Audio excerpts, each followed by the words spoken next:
So ayun, ano tayo, nabutasan tayo ng gulong. Pero nakarating tayo dito sa bahay dahil naramdaman ko kagad na lambot, no? Kumbaga alam mo kagad kung ano yung sukat nung ride mo eh. So papakita ko sa inyo paano ko siya bubulkanize, no? Nakalimutan ko lang magdala eh, pero dapat kanina pa to ayos. Pakita ko sa inyo. So ayun nga, nabutasan tayo ng gulong. Naramdaman ko sa may bandang Santa Mesa, medyo sumayaw yung ano. Kaya importante alam mo yung PSI lagi ng gulong mo. Papakita ko sa inyo kung paano natin re-repair. Nakalimutan ko lang magdala pero dapat kanina ko pa to ginawa. So ang ginawa ko, nagpunta ako sa mga gasoline station para maghangin ng gulong.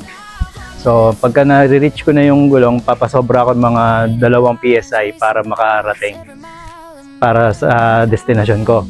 Okay, so nag-check ulit ako bandang Quezon Ave para i-check. So nabawasan ng 7 PSI. So ngayon, pakita ko sa inyo, kailangan lang natin screwdriver at itong ating pinakita ko na dati sa video to. Kuha tayo ng isang piraso. So at syempre, yung panghangin ng gulong, no? Shout out sa Kilat. Ayan, ito po ay panghangin at pang jump start. So pakita natin ngayon. Dito tayo sa may gulong. Okay, so ito yung pakita ko lang. Lapit ko yung camera. Ito yung itutusok natin or ikakabit natin. So ayan. Ano ba to? Kalawang na. So ayan. So itong tornilyo na to, plastic siya na meron siyang parang silicone, no? So ayan, titingnan ko lang maigi, baka mamaya iba pala to. Ayan, tama. So ngayon, ang kulang natin ay ilaw. Ayan.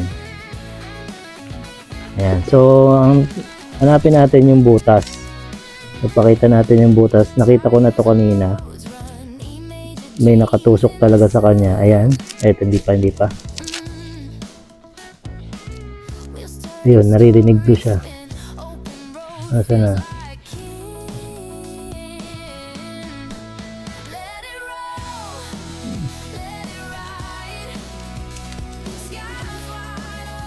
Nasaan na siya? Okay, so hindi ko makita. So ang gagawin natin dyan, hanginan natin ang gulong ulit. So dumapa na rin kasi siya eh. Okay, hanginan muna natin ulit. So lagyan natin ng 33 muna. Okay, so ngayon ay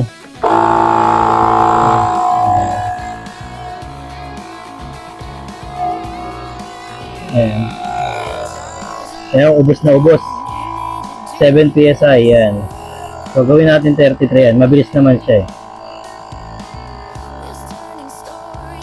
So, baka kumalas na yung tornilyong, yung pako na tumusok sa kanya, kaya hindi yun na siya makita.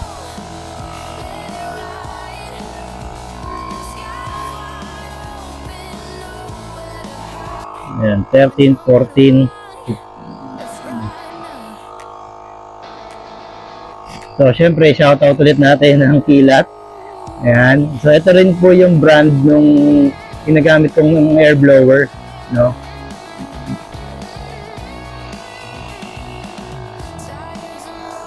Ayan, kakapain ko na siya.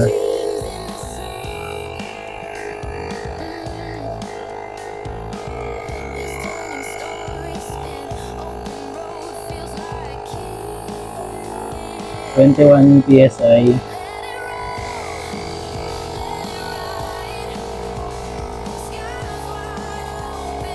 Ayun.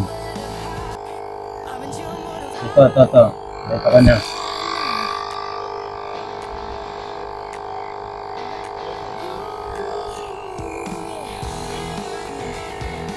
Parang hindi lang yung isang butas ah.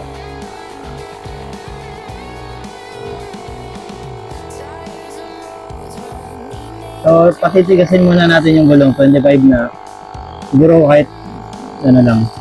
Mapatigas natin ng konti. Tapos, ayun, ito. Ayun, nakapako na siya.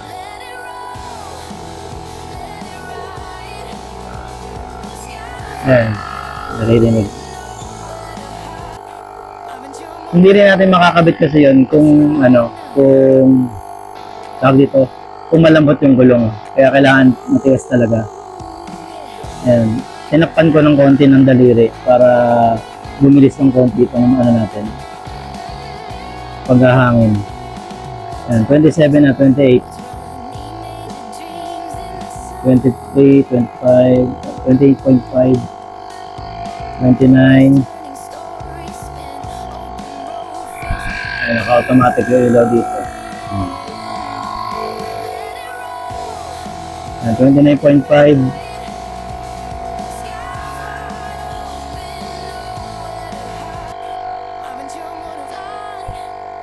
Tawag sa 30. Ayun, yung 30. Konti na lang.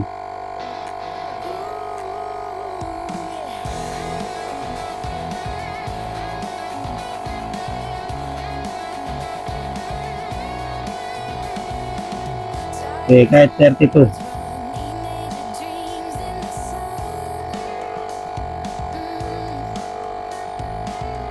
Okay, so 32 na siya. Ayan. Ayan, so pakita natin yung butas ayun. Ayan, sige, lapit natin ng konti, pwede naman. Ayan, narinig nyo ba? Ayan. So, kunin ko lang yung natin, yung gagamitin natin. So, ito na. Natanggal nga yung yung pinakapako. So, nailawan na. Ito yung butas. Ayan. Ayan. Kailangan din kasi natin siyang matigas na ikakabit, no? Ayan. So, tutornilyo mo lang. Ayan.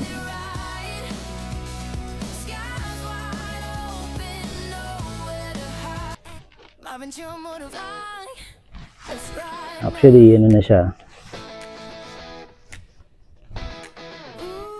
Tumigil na yung kanyang singaw. Pero ipapantay lang natin ng konti. Lubog ng konti. Ayan. Lubog na siya. So, kung mapapansin nyo, meron na siyang patch. Tingnan ko lang yung isa kasi parang dalawa siya, alam ko eh. Double check lang natin. Ayun yung isa, oh.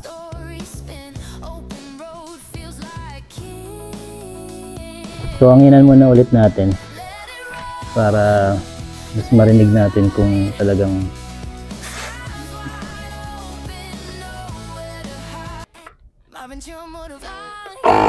ayan, 36 PSI. Ayan, mas mabilis siya kasi walang singaw. Yung isang nakabaon naman siya, walang singaw, so okay lang siya. So, papakita lang natin, kuha din tayo ng tubig lang laman ito para mabasa natin kung mayroon pang singaw. Ayan, mabot ka agad ng 32. Ayan, so huminto na ng automatic. So, pakita natin, ilaw pala. Ayan. So, yung tinornilyohan natin,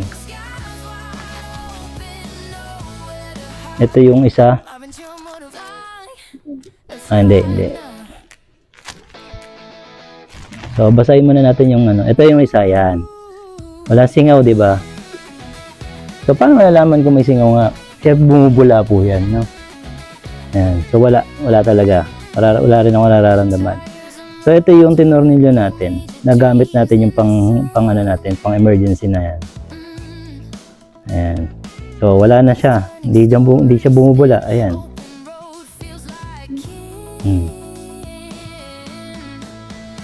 Ayan, so wala. Ibig sabihin, kapit na siya. Pwede na po yan, pansamantagal.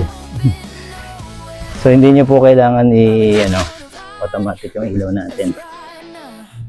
Ayan. Tingnan pa natin, double check last na. Kung meron pa. Kasi parang banda dito yung kaninang nakapako.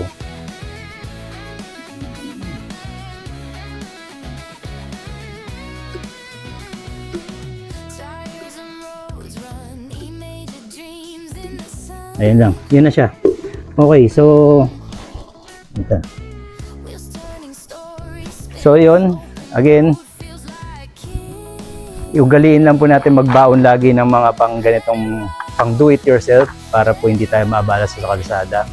Pero kung swerte, maliit lang kaya natin na uwi natin ng maayos, no? So pero hangga't maaari dapat meron nito, must have, no? At syempre, etong mga ganito, medyo hindi ako nagdadala talaga nito kasi medyo malaki, di ba? So pwede natin gamitin yung mga gasoline station sa mga hanginan or vulcanizing. Okay, so yun lang po muna. Maraming salamat po sa pagsubaybay. Salamat. Ayan o, meron na rin tayo dito sa Japan, guys. So okay, once again, Marvin Chua Motovlog po. Maraming salamat po. Salamat din po sa mga nag-subscribe. Subscribe, okay. Bulol pa, no?